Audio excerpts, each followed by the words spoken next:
Então, Gonçalves é uma cidade bem jovem, né? Ela tem 50 anos de existência, assim, constituída, né, legalmente como cidade. E, então, ainda ela está no seu começo, ainda no sentido de ter programas e projetos culturais. Mas no último ano eu percebi um desejo assim, da cidade de se movimentar nesse sentido, então vários grupos de pessoas individualmente foram começando a apresentar projetos, realizar eventos e eu pessoalmente estava envolvida com um dos projetos da cidade, que é um coletivo chamado Giro na Cidade, onde os comerciantes se envolvem, apoiam de várias formas e o projeto tem a finalidade de mostrar aquilo que a cidade tem, fazer intercâmbios com outros artistas de outras cidades, a partir da relação de cada um, né, nesse grupo que atua. E, então eu entendo que ele estava num momento bem bom, assim, nós estávamos na sua oitava edição, com bastante reconhecimento e envolvimento na cidade. E como a pandemia afetou isso? Olha, curiosamente, na semana que foi decretada o estado de calamidade e interrupção severa assim, de todas as atividades, justamente nessa semana, o Diego Moro, que é um artista plástico, muralista, que faz murais gigantes em São Paulo e pelo mundo, estava aqui fazendo um muro em homenagem ao Congado de São Benedito, que era na praça principal. E acho que era a última tentativa dele terminar, que ele tinha começado em novembro, e como a obra era muito grande, ela já estava na sua quarta etapa. Então foi assim bastante traumático, assim, porque a gente estava com maior expectativa de terminar 100 metros quadrados de muro, e aí a gente teve que ele estava no meio da aventura e a gente teve que falar, olha, foi decretado hoje, estado de calamidade, você vai ter que voltar para São Paulo. E aí foi um choque grande para todo mundo, assim, porque isso desencadeou assim, esse pensamento, como é que vai ser, a gente tinha tanta coisa, né, aquela coisa que você vai pular e você tem que voltar não sei quantos passos atrás. Então ficou tudo suspenso e deu um nó em todo mundo, né? Acho que em todas as áreas, na verdade, a gente ficou muito assustado, né? Sem saber até onde isso iria.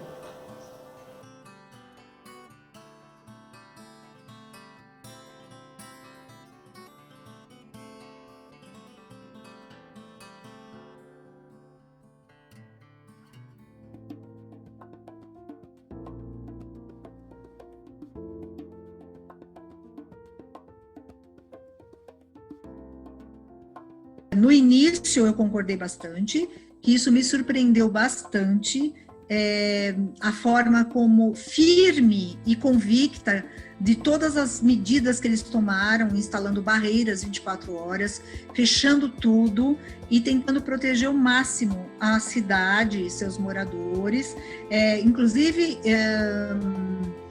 desconsiderando, ou pelo menos colocando em segundo plano a questão econômica, que era um argumento muito forte, né?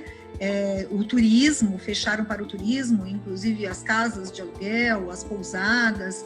Então, eles tomaram uma atitude bem rápida e eficiente. E isso me surpreendeu muito positivamente, né? É uma pena que depois eles acabaram cedendo, né, à pressão econômica e do comércio, das pousadas, dos serviços, né, para que aquilo retomasse.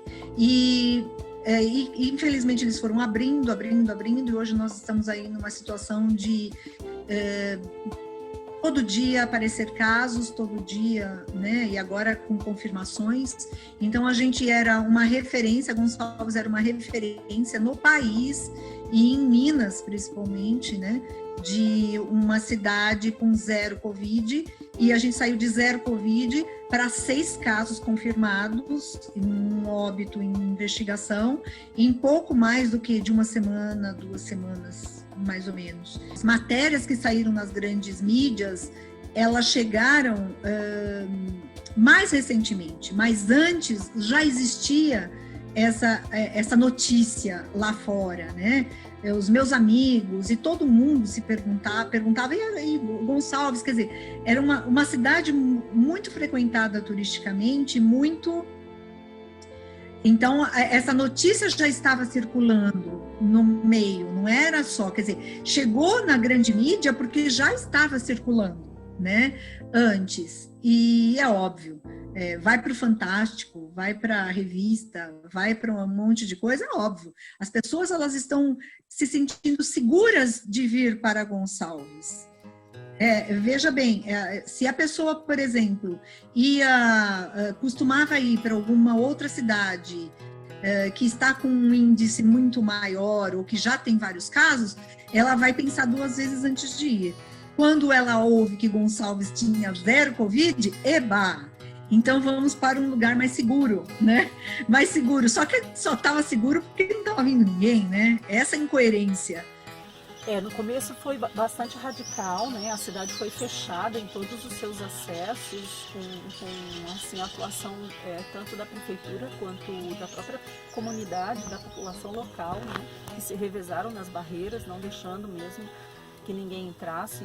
Isso pareceu assim um tanto radical, né? Impedir o acesso das pessoas, foi bastante polêmico, mas eu também acho que foi o que retardou bastante a chegada do vírus aqui no município.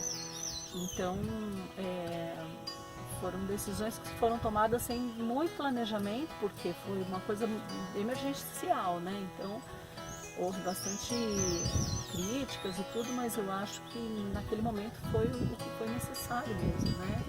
Para conter a disseminação logo de início. O que acontece quando um hóspede não respeita as medidas sociais aqui na pousada?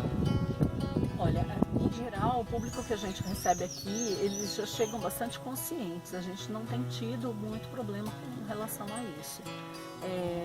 Algumas vezes que as pessoas, isso mais a questão no restaurante, né, que as pessoas levantam da mesa e esquecem de colocar a máscara, mas às vezes a gente só faz o sinal ou, né, pede por gentileza colocar. Então as pessoas estão bem conscientes e acatam, assim, não temos tido grande problema com relação a isso. Ou quando a pessoa esquece, a gente pedindo já tem uma... a pessoa já se lembra também dessa obrigatoriedade, né? Mas a gente teve que ter uma orientação bastante firme com relação à equipe, porque eles se acanhavam até de lembrar as pessoas da necessidade do uso da máscara, né?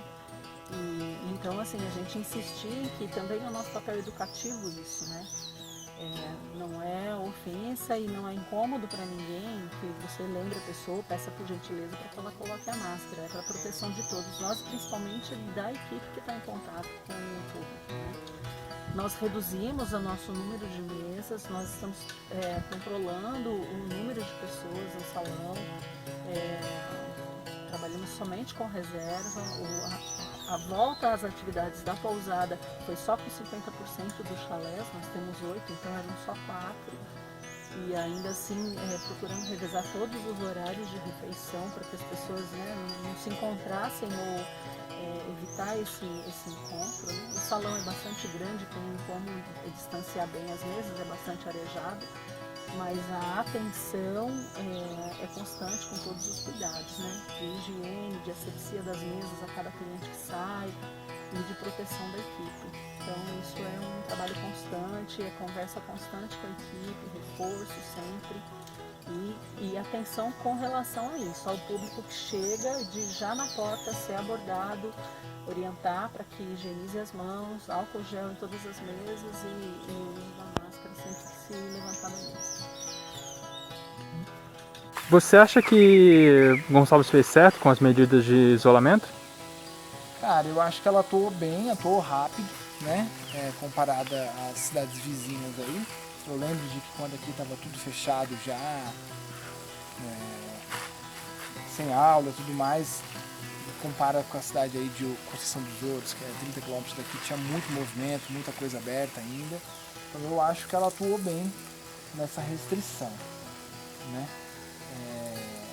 Quando você olha as ações isoladas, muita coisa se contradiz, né? Então, algumas entradas fechadas, outras abertas, então teve algumas falhas, né?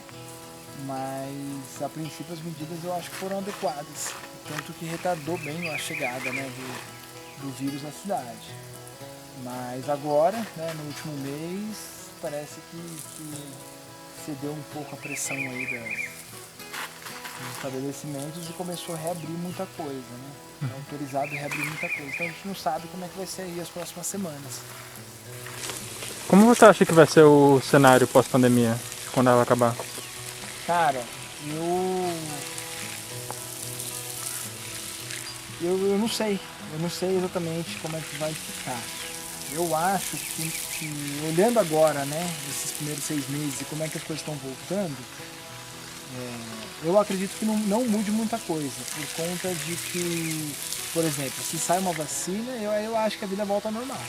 Sinceramente, eu acho que as pessoas, todo esse cuidado, toda essa movimentação aí, eu acho que volta ao normal.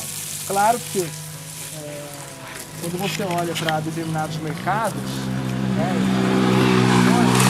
muita coisa vai mudar, né? Então as empresas estão vendo que não há necessidade de ter, às vezes, um estabelecimento físico, né? Um ponto ali para os seus funcionários. Então, olhando para esse lado, eu acho que muita coisa muda. Mas, por exemplo, para mim aqui, eu acho que a gente está mudando a estrutura do hostel, né? Para, a princípio, não ter opções compartilhadas, mas eu acho que com o tempo a gente consegue reabrir um quarto e transformar ele em compartilhado, caso tenha vacina e caso as coisas melhorem. Mas isso só o tempo vai responder, né?